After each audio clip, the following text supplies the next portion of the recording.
Hello, family. Welcome to Amplify You, another amazing podcast episode. I'm bringing you a really special guest. I've been on his summit before. I've been on his podcast before, and I'm so honored that he said yes to coming on our show, Amplify You. I have Marc Guberti here with us, and I'm super excited to bring him on because he's someone that I've looked up to for a lot of advice in the podcasting space and YouTube space. Marc is a USA Today and Wall Street Journal bestselling author with hundreds of thousands of students in 180 countries, which is amazing on his online courses. He hosts 3 podcasts. There's just so many things going on. He really helps coaches, authors, speakers, and business owners to attract more traffic to their content and boost their revenue. And what's so inspiring about Marc is that when I first met him, he was doing all this while he was still going to college. I was like, what?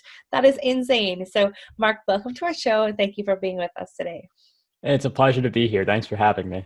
You're welcome. So let's dive right in, Marc. Let's tell them a little bit about let's talk about Breakthrough Success, your podcast. That's your main podcast. Is that still the only one?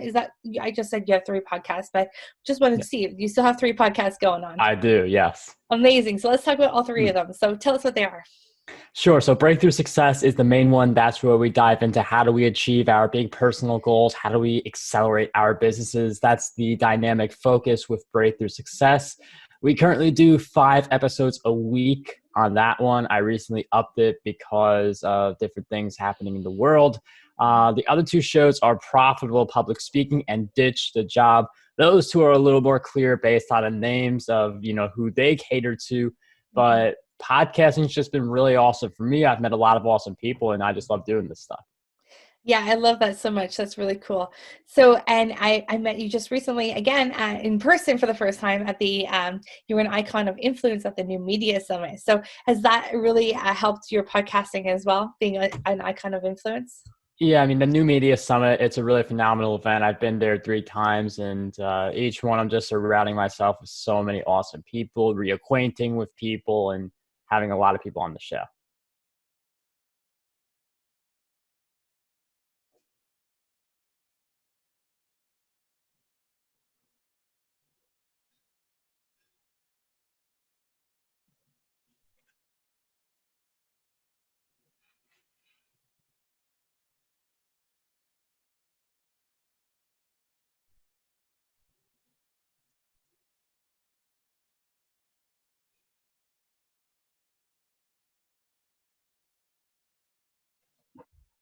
All right, I was on mute. Sorry. Let's go back again and try that again.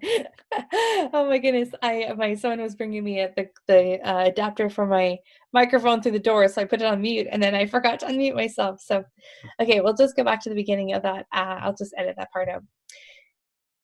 So, Marc, that was really cool that you got to be an icon of influence at the New Media Summit, which is really neat. So that's really helped get lots of different guests for your show, a wide variety. What are some other things that you've been doing to really promote your shows? So the different thing I've been doing with my shows is having an increased presence on YouTube, because on YouTube, you have a group of people who are ready to binge watch really good content. And this not only helps me with my YouTube channel where I'm creating YouTube focused content, not just copying and pasting the interview, but it's also bringing more traction to my podcast. And I feel like utilizing multiple platforms and being able to slowly become omnipresent instead of rushing into it is vital. So YouTube, I'm seeing a lot of growth there. What I'm doing now is at the top left of my videos, I have my Instagram username to build that up a little bit as well. So I feel like once you build on one platform, you want to gradually add on instead of rush into everything. And that's going to take your podcast growth to a whole new level. I think that's a really great advice. Can you give us a couple of strategies for when we have a podcast? I know it's very different on podcasting, the how to produce a podcast. And then when you put your podcast episode over onto YouTube, there's some things that you need to do differently. Can you just walk us through a couple of those? So the podcast, you just take the audio, you put it there, and that's your podcast. For YouTube, you have to have the video element. And if you want to get higher retention rate, you do have to do a little more editing, like add some B-roll. B-roll is if you hear someone talking and they're talking about running, and then all of a sudden you see someone running and that's like what pops up on the video, that's called B-roll. So you want to have like different elements like that. So it's not just people looking at, people talking all the time. You want to have those pattern interrupts. Podcasting, that's not as big of a deal. I mean, you can add music if you really wanted to, but podcasting, people are fine with the banter. But YouTube, you do want to have the editing that has those pattern interrupts included. I love that. And then for the show notes, can you just copy and paste the show notes from your podcast over to the YouTube channel? For the most part, yes. But when you have hyperlinks in podcast show notes, you actually have to write out those links with HTTP : and then the website. And I know, why do we need HTTP? Like, we know it's just www. YouTube doesn't know that. And if you don't have the HTTP, it will not register as a clickable link. So I know there's like jokes about that all the time. Like, do you really have to say this part? But for YouTube, it is essential you have that. And also you have 3 hashtags for each YouTube video, and try and see what keywords you want to rank for on YouTube. I see. And so for ranking on YouTube and making your video show up more on YouTube, is that more about the title, or is that what's in the show notes? What's more important? Having people see the video and click it, it's all about title and thumbnail, because that's all people look at when they decide whether to click. Like, the description is, someone's watching the video, they want to learn what it's all about after they've committed to clicking on it and watching a little bit of it. They haven't committed to the whole thing, but the description can kind of fill in gaps and give people an idea of what to expect. So the title and thumbnail are critical for YouTube. That's really great. And so when you were first starting out on your podcast, did you right away put your shows on YouTube as well? I wish I did. I wish I was taking YouTube seriously as soon as I was taking podcasting seriously. The YouTube channel is much older, but it's been on and off and consistent. Now I'm doing daily and I'm committed to it again. So we'll see what happens. But I think YouTube is a really great opportunity for podcasters to not just grow on YouTube, but to expand their podcasts also. Yeah, it's funny. I heard a statistic the other day, and I don't know how true this is, but I heard that podcasts, like YouTube is like actually like in the top 3 platforms for podcast listening, even though it is a video format. And that would be the podcast, like would be like having an image and then playing the audio in the background. Is that what they would be talking about, you think? You can have an image and play the video in the, you can have an image, play the audio in the background. I like to do the video element just because it gives you a better retention rate, because people on YouTube are used to seeing things, while with podcasting, the audio is just fine. And it's interesting you bring that up, because there are some people who they think the way you find podcasts is through YouTube. You and I know that we use the podcast app, and you listening to this, I don't know where you're listening to this, but you probably know, or maybe know, like, you use some type of podcasting app. But there are a lot of people who still think YouTube, and that we're making changes so that that misconceptions. But the idea is YouTube is still a really great place to put your podcast content. Yeah, I love that. It's really good. We haven't really talked about YouTube a lot on this show, so that's why I'm asking you so many questions, because I find it interesting. So in the title of your podcast episodes that are going on YouTube, so now your YouTube videos, are you using the word podcast in the titles or no? It depends on what I want to do with the episode. So if I bring on a podcasting guest, I'll do podcast, but I like to use a tool called vidIQ, VIDIQ, to figure out what keyword should I put in the title. So like a YouTube marketing, that's going to be the type of word I want in the title for a YouTube focused video. So it's like, do I do, like, let's take social media marketing as an example. Do I say, this is how you grow on Instagram, this is how you grow on Twitter, this is how you grow on Facebook? Like, which of those platforms do I focus on and work that into the title? And vidIQ will tell me which one of those I focus on. Oh, that's great. Because that's something I always struggle with, is like, how do you get the keywords like over on YouTube when there's so many videos on there, right? And I think, what was the statistic that there's like 10,000 like videos for every one podcast episode still? It's still like really crazy, which I think that's probably why I would recommend, and I'm sure you do too, doing both, right? Why not? Why not get your show on one more platform? Why not record in video? Would you put the audio version of your show with just the image as well as the video version, so that people have 2 options for the show? I've done the audio with just the static image, but I've just seen that as something that hurts my retention rate. So when I put the Oh. video up, people tend to watch longer. Mhm. When you put just the image up, there's less you can do with it, and it just hurts your overall retention. Interesting. That's good.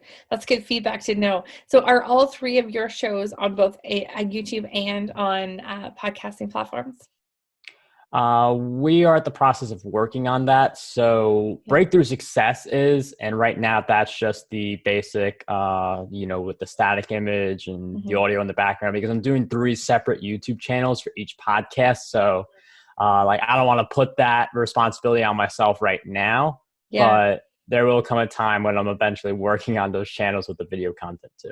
Yeah, I would imagine that's a lot of work keeping up with three podcasts and three episodes, and one that's 5 days a week, and then also putting it on all sorts of various channels.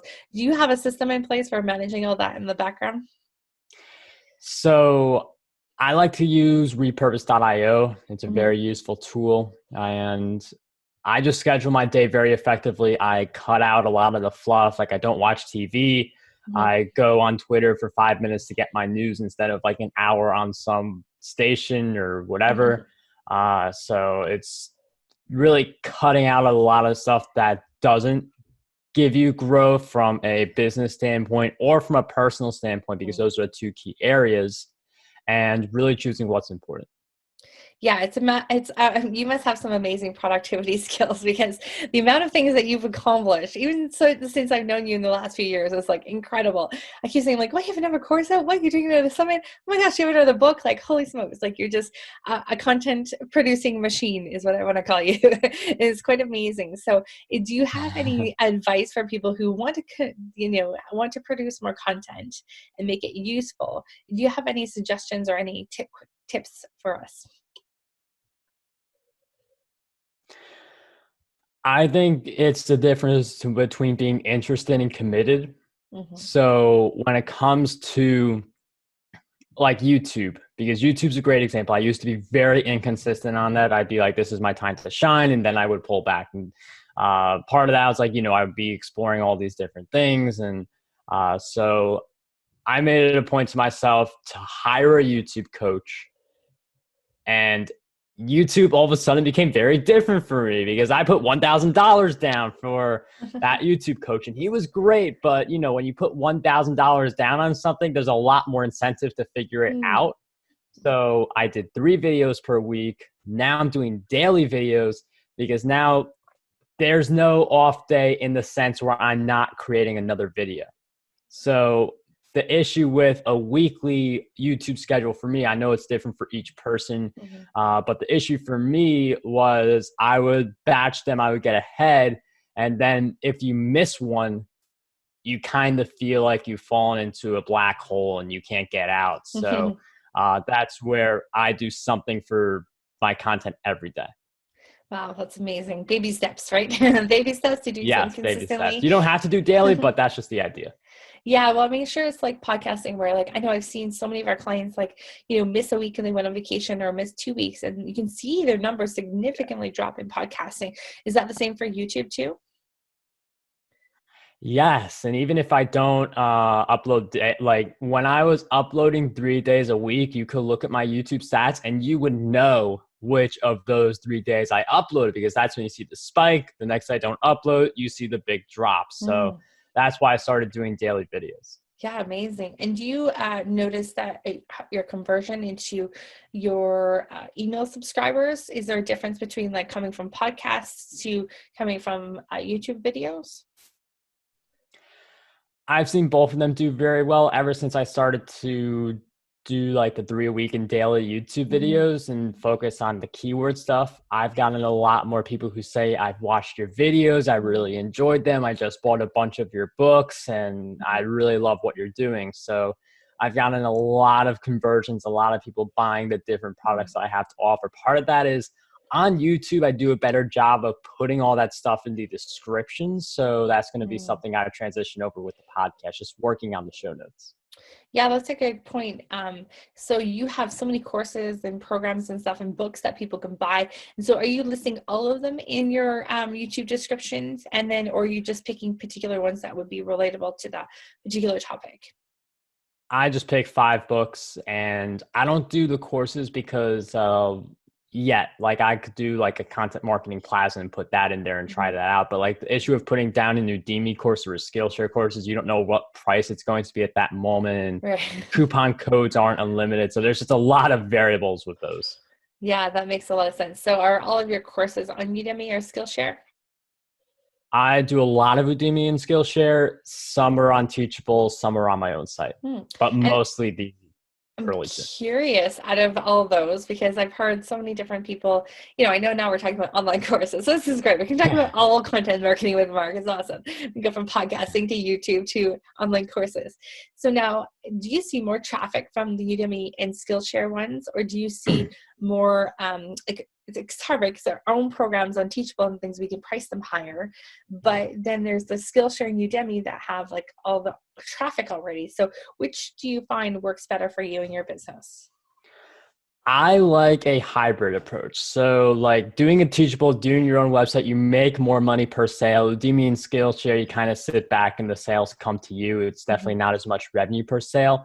I think the thing that people miss out on with Udemy, and they'll just look at, oh, like they do $10 coupons all the time. Like the sky is blue. Use the code Blue Sky for like a discount. So Mhm. they go crazy with that. But I mean, it's understandable. It's their platform. But the thing that most people don't think about with Udemy is that's over 100,000 students from my perspective that I can Mm. email. So I launch a new course and I can instantly, very reliably get 10,000 new students through a free course promotion into a few Facebook groups. And that's 10,000 people who I can communicate with. That's Mm. 10,000 people I can say, go check out my podcast or YouTube channel. So I view Udemy as more traffic to my discoverable platforms like podcasting and YouTube, Mm. where you generate the push and then the snowball kicks in, Mhm. and the Teachable and your own website is where you make more money. Right. So it's more like that omnipresence of just appearing to be everywhere, without driving yourself crazy. And would you put like more like your lower level courses then on Udemy or Skillshare, more like your lead magnets of what you would normally Yeah, it's more do, like a right? lead magnet. Yeah, I give value in them, but of like course. my Yeah. content marketing plaza, which is on my own website, that's where I do my best stuff. Right. That's so cool. And so you also have some online courses for YouTubing as well? I don't yet. People have asked, so I'm working on one. I do have a Yeah. book, YouTube Decoded. Yeah. So Cool. that's the one book I have. YouTube Decoded. All right, we'll have to link that to the show notes as well. I think that's awesome. So, Marc, so you have 3 podcasts, you have a whole bunch of stuff on YouTube that's going on, online courses, books. If you were just to start out today and be like, okay, what would your content marketing strategy be if you're starting out today, brand new? So the backbone would be podcasting because that's how you like, I don't know, content marketing. Let me interview a bunch of content marketers and learn it quickly. So that's like Mm. part of podcasting. You build relationships.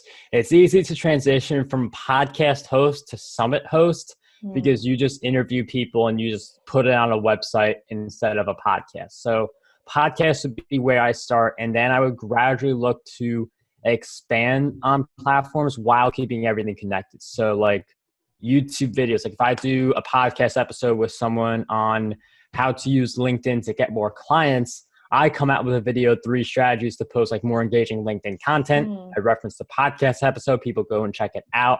I have the Instagram on the top left of my YouTube videos. People go check me out there. On my Instagram, I'm telling people about latest YouTube videos, and I have audio snippets of podcasts, and that's just how you connect those 3. But then you figure out, how do I connect Twitter? How do I add Facebook in? You could do like a Mhm. Facebook group. So I would start with podcasting as the backbone and gradually build, but like a circular chain Mm. where everything's promoting each other rather than like everything is its separate entity.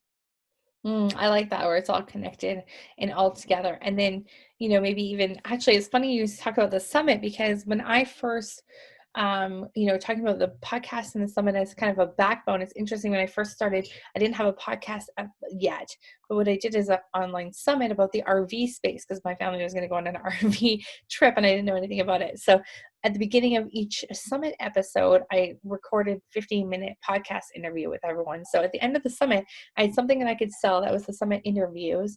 And then I had 15-minute podcast interview with all 30 of the guests. So it was like a whole season of a podcast and a summit all kind of in one. Plus then we were able to make money. And it's interesting now, timing wise, we're, still in the middle of a crazy world crisis thing going on as we're recording this. A lot of people I've seen, like summits were kind of like fizzling out a little bit, but now I see all of a sudden summits are resurging again. Do you think that's a really valid way of, kind of launching yourself again now that more people are at home and watching things? Yeah, definitely. Because you've got, think about how you get a guest to promote a podcast episode. You say, here's the link to your episode, share it with your tribe, you get more podcast downloads. The difference between that and the summit is, here is your link, go share the summit. Now I get email subscribers. And there's a very big difference between an email subscriber and someone who downloads your podcast. And virtual summits, they give you more people on your email list. You make more upfront money because you do a lifetime pass. You can do an order bump, an upsell, and things like that. So there's more upfront revenue potential when it comes to a summit. But with a podcast, you build that thing out and you're able to keep on getting thousands of downloads per episode. You have sponsors. So podcasting is a tremendous long-term play, but virtual summits are great in the short term and even in the midterm if you have an evergreen in place. I like that. I think the keyword is evergreen, right? To keep it going, keep referring back to it and keeping people, buying it as a product, which is really great as well. So Marc, for people starting out podcasting and for our audience that's sitting at home thinking they want to have a podcast, any suggestions for them getting up and getting going on a podcast? I do have a free 5-day podcast launch mini course, marcguberti.com/5-day podcast launch. I bring that up because when I was getting started, my big issues were I didn't know any of the tech and I didn't know how I was going to go and interview people. So not knowing those two things, like you need those things to be a podcaster. So naturally 2 tries in, it doesn't work out. The only reason I even started Breakthrough Success was because I thought, okay, I've told myself I'm going to do this twice. I haven't, and I don't like that kind of vibe. So 3rd time, I'm like, okay, I've built a pretty good network at this point. I'm going to reach out to 5 people. If all 5 of them say no, that's a sign that I'm not a podcaster. So luckily, they've said yes. I had people on my show, and I had to force myself to learn the stuff quickly. So I broke it down into that free mini course over on my website. Awesome. We'll make sure we link that to the show notes as well for people to go and grab from you.